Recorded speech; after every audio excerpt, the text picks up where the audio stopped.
Should you have your own site or stay on Etsy? In this video series, I'm going to help you make that decision, and today I'm going to share with you the pros and cons of both Etsy versus your own website. Hi, my name is May, and I help makers, artists, and designers make a living selling their handmade products online. I have both an Etsy shop and my own website. Before I dive in, actually, you first have to understand that Etsy and your own site are completely different business models in a way. Because Etsy is a marketplace filled with hundreds of thousands of other shops, right? Just like Amazon and eBay. And it's completely powered by a search engine where people type in stuff that they're looking to buy, like floral tea towels. And then Etsy gives the person a huge list of floral tea towel products from all the different shops that have them. Whereas your own website is a standalone site, and if you go with something like Shopify, which I recommend that you do, Shopify is just an e-commerce platform. It's merely a site builder that makes setting up your own website that people can shop on so much easier. I think the biggest advantage to having a shop on Etsy is because it is a marketplace site. It has a built-in audience full of people who are already searching for products to buy. Well, how does Etsy get all of this traffic? Well, part of it is the fees that Etsy takes from sellers, right? They use that to pay for ads and marketing. Etsy shops and search listing pages appear really high in Google search, and part of that and how it gets its traffic is because hundreds of thousands of shops on Etsy is helping it bring traffic to the platform. When you promote your Etsy shop, you're inherently also promoting Etsy as a whole, including other Etsy shops, some of them who you might consider your competitors. But they're also bringing in traffic of their own, and some of them might land on your own shop. So it's almost like shared traffic, and it can be a double-edged sword. When you're on your own site, you don't have the benefit of starting out with your own built-in audience. I see a lot of people complaining that they set up a shop on Shopify, but they didn't get any traffic or sales. And that's the mistake going into Shopify, is having the expectation that it has that built-in audience. It doesn't. Shopify is just a website builder that specializes in shops. So if you sell a physical product, Shopify is the best option for you, but it doesn't have an audience waiting to buy your stuff. Having said that, that doesn't mean it's easy to make sales on Etsy. Nope. The primary way of doing well on Etsy is pretty simple, relatively anyway, and you'll see why. You have to understand how their search algorithm works, meaning you have to have an understanding of what factors help you get your listings more visibility and reach, such as how new or how recent you renewed your listing, how much engagement you get on your listing, are people clicking on your images, what your click-through rate is from when your listing appears in a search, and how likely is it that people will click on your product instead of other people's products. There are many factors, and as with any algorithm, there will never be a public list of them because Etsy or anything that uses algorithms like social media, they don't want people to exploit the algorithm and find loopholes to misuse the algorithm for their advantage in a bad way. A lot of Etsy's success comes from understanding search trends and getting really good at SEO, which stands for search engine optimization. So that means researching what keywords to target and putting them in your titles, descriptions, tags, and so on. That is it. You know, many successful sellers on Etsy don't have a large social media following. They don't have any press mentions. They don't have a blog or an email list, or an active one anyway. And yes, of course, if you looked at some of the top sellers, you will see that many of them have these things. But you have to ask, which was cause and effect? Which came first? Did these Etsy shops succeed because they had press mentions, or did they have press mentions because they were already doing well and getting a lot of attention? So generally speaking, from the patterns I've been seeing, and I've been selling online for 14 years now as of this recording, successful Etsy sellers don't have to worry a lot about marketing. The way to make sales is a pretty straightforward and simple one. And again, I'm not saying it's easy. I'm just saying it's simple. With your own website, the process to make sales is a lot more complicated. You can't just rely on SEO. You have to have a mailing list. You have to do outreach and get press mentions, and it definitely helps to have an engaged social media following. When it comes to standalone sites, the pattern I've seen over and over again, because success leaves clues, is successful shops have a track record of press mentions. And if it wasn't that, it was paid advertising. Some shops do really well with just SEO, but that's less common. So this is a huge disadvantage with having your own site, because you have to worry about a lot more when it comes to marketing it and sending traffic to it if you want to make sales. An advantage to Etsy is it's super easy to start with. If you know anyone who's starting a handmade business, it is the first thing most people would recommend, right? You should sell on Etsy. And there's validity in that because they do make it easy. There are no upfront costs besides that 20 cents per listing, and they really hold your hand to help you set everything up. You don't have to worry about whether or not your shop is loading quickly or if your website works correctly or not. Your shop is secure. You don't have to fuss about shop design. All you need to do is fill in the blanks with configuring your shop settings on Etsy. It's so easy.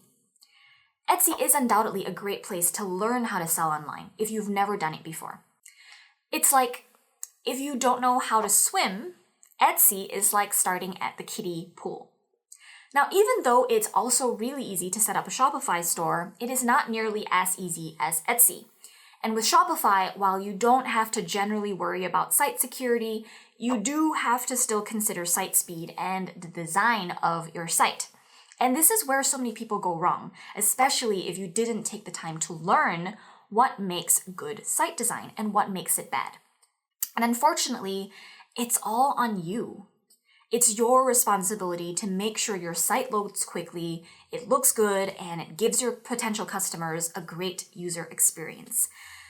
You don't have to worry about that with Etsy because they've already done it for you. You don't have to worry about conversion rates as much when you're on Etsy because the number of factors to consider is far fewer. For example, on Etsy, it's really just about having good products, getting your photos looking good, and that you have a reasonable price with reasonable shipping and a short turnaround time. That's really about it. But with your own site, you have to do all of that and more. You have to consider the checkout process and your site design. And between those two things, a lot can go wrong if you don't know what you're doing. The good news is that when you're on Shopify, there are a lot of great themes you can use that help make all of this a lot easier for you. And it's almost like a plug and play, and you just have to edit the theme with your brand colors. But even so, there are a lot of Shopify themes that aren't good. And I have seen a lot of shops choosing themes that don't give them a good conversion rate. So if you set up on Shopify, just make sure you use a theme that's proven to make sales. So ask around or check for the theme's reviews before you install it. Now at this point, I know I've made Etsy sound like such a dream to work with, right? But that's because I haven't touched on Etsy's cons yet. Before I do, be sure to give this video a thumbs up and subscribe so you can grow your handmade business and make more sales. Now, I don't know if any of these cons are more frustrating than others. I don't know if there's a hierarchy. So I would love to hear from you in the comments what your biggest beef is with Etsy. There's actually a lot to be upset with. I feel like one of the biggest problems with Etsy is you have almost no control over your shop, which is what balances out the ease of use and having that built-in audience, right? If you want those awesome things, you have to play by Etsy's rules. So they're going to enforce all sorts of policies on you that you usually can't opt out of, and if you can, your shop will suffer for it. Recently, Etsy wanted to encourage people to offer free shipping for their products, which helps get people to buy on there, right? But they made it so that if you can offer free shipping, you'll get better rankings on the search engine, which makes it very unfair for anyone who doesn't offer free shipping or who can't offer free shipping because maybe they make products that are too heavy and they don't want to add the shipping price to their product price. And it's a catch-22 because if you raise your prices to include shipping, you now also can't compete on price and you're going to seem more expensive than your competition. It's just this terrible race to the bottom, and it's cutthroat. And I think it's just a really negative, unhealthy environment to be in. And most recently, we have all heard of how Etsy is forcing shops that make over $10,000 per year to pay an extra commission on their sales that were generated through Etsy ads that they do on your behalf. And the worst part of that is you don't have a say in it. You have no option, and you're just required to do that. Not to mention, whenever Etsy makes design changes on their site, you can't say yes or no to that. You just have to take it and roll with it. When their algorithm changes, your shop will be affected by it. So, you know how running a shop feels like a roller coaster because sales are inconsistent, right? Some days you make lots of sales, other days it's crickets. That feeling is definitely amplified when you're on Etsy because it's not your own site, it's not your own platform, and you have no control over where the Etsy ship decides to go. If it sinks, you're gonna sink with it. I have heard so many stories of Etsy sellers who used to do really well on Etsy, like making sales consistently, only to suffer and not see any sales for months because of these changes. So fundamentally, I believe that Etsy is not a good place for you if you've decided that you want to make your business a long-term commitment, almost like a lifestyle choice. If you just want Etsy to be a hobby business for you and it's not a big deal if your sales ebb and flow, then that's fine. Etsy will serve you well. But for those of us who want to or are relying on our business income to pay for our living expenses and to sustain our livelihood, then do not put all your eggs in the Etsy basket. So how is it different when you're on your own site? Well, you can control about 98% of your site. When you're on Shopify, you can't really edit the design of your checkout pages, which is a deliberate choice on Shopify's behalf because they're the experts and have so much data to know exactly how to design a checkout process that gives you the best conversions and the most sales, right? So they don't really let you fiddle around too much with that. It's for your own good. But for the rest of your site, you can really make it your own. For some of you, you may never care to do that, but I think there is a certain sense of pride we have in the packaging of our products, right? I mean, just because you've made a good product doesn't mean we have to stop at that. We spend a lot of time getting good packaging for it, designing pretty business cards, and making your site look good to represent your product in the best way is the same thing. Some of us do want that control and to have the ability to change that. And I think that's one of the keys to making more sales. It's like when you go into a nice hotel, you get better service, better food, a beautiful room with comfortable bed sheets, and a nice pool, and so on. It's all about the experience. Versus if you went to a dinky motel, the experience overall will be less good, right? Your Etsy shop will always be the same. It's what Etsy gives you, and it's not exactly a high-end 5-star hotel experience. But your own site can be polished up or down however you want it. And if you want your site to be a 3-star hotel, you can make it so. If you want it to be a 5-star hotel, you can do that too. You have the choice. Your own site is better at communicating your brand to the customer than Etsy ever will. 100% of the time, people buy things on Etsy and not remember what the actual shop name was. If their friends ask them where they bought their pretty necklace or their cool wall art, they're gonna say, they got it from Etsy. This doesn't do your brand any favors. So when you send traffic to your Etsy shop, you are inadvertently sending Etsy your traffic. It's that shared traffic concept I talked about earlier. You maybe get about 20% of the traffic you actually send to your Etsy shop, but Etsy and all the other shops on there get the majority, 80% of your traffic. And this is why over time, Etsy has all that built-in audience. You helped them grow, which is in itself not a bad thing, but you could have gotten 100% of all your own traffic if you had directed them to your own site. One of my pet peeves with Etsy's product listings is when you scroll down, Etsy shows you listings from other people's shops directly on my own listing. And I get why they do that. Etsy's #1 priority is to make sales, and they don't care if that sale was for your shop or for someone else's shop. Directing your own traffic to Etsy is like trying to collect water with a leaky bucket. You're putting water in it, but so much of it just leaks right out. The competition on Etsy is crazy. Etsy rewards shops and product listings that are already doing well. So there's a lot of pressure to make sales, not just because you want to make a sale, right? But because you want to get on Etsy's good side and start ranking better for your targeted keywords, right? So what do people do? They try to make their product listings stand out so people click on them. But even then, that's no longer enough. So then they succumb to a pricing war. If I charge less than other people's listings, it's more likely that I'll make the sale. And later, Etsy will push my product more. If you're thinking that way, I can guarantee you your competitors are also thinking that way. So they start to charge even less. And it just goes on, and it becomes a race to the bottom. I wish I could tell you that people don't price shop, but on marketplace sites, prices and reviews are two of the biggest factors that people go off of when deciding on which item to buy. And if you're not the lowest price with the best ratings, it's going to be really hard. So let's compare that with your own website. Yes, there will always be competition no matter where you are on Etsy or Amazon or on your own site or at a craft show. What I want you to pay attention to is the degree of the competition. The competition on Etsy is in your own shop. But when people come to your site, you can keep them on your site for much longer because you're not sending them away to go look at other shops or your competitors' shops.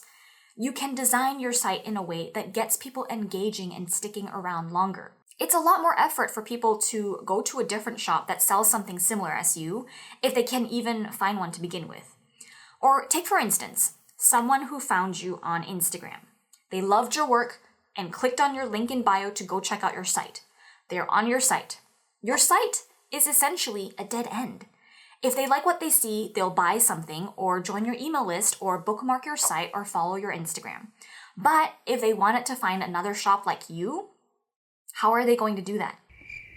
It's not so easy, right? They have to start a search on Google or maybe go back to Instagram to try to find something similar. There's no long-term brand awareness when you're on Etsy. You might get some repeat sales on Etsy, but you get to have a lot more with your own site. This goes back to people not knowing your shop name when they buy from you. To me, this is a huge detriment to building long-term success and growth. You're always starting from scratch, from zero, to make those sales. Whereas if you had your own site where you could give it a custom brand and a unique and hopefully positive shopping experience for your customers, they're going to remember you so much better, which makes it so that word of mouth later is more effective. People are saying, "I love tiny hands," to their friends, not, "I love Etsy," which only helps Etsy and not you. You're not getting the proper credit that you're due on Etsy, basically. So while having your own website might feel like it's harder and slower to make sales in the beginning, in the long run, you're going to be the last man or woman standing because every effort you make to promote your shop, 100% of it goes to you. It's like building equity, right? You don't get to build equity when you're on rented property, which is what Etsy is. When it comes down to fees, both ways are expensive. You might say Etsy has high fees, but honestly, so does selling on your own site. And it's just generally just expensive, and it's getting more expensive over the years to run a business. So that's just part of the process now. If you enjoyed this video, subscribe, give it a thumbs up, and leave a comment so YouTube can give it more love and show it to more people who are looking to grow their handmade business. And stay on to watch this next video for more handmade business tips and advice.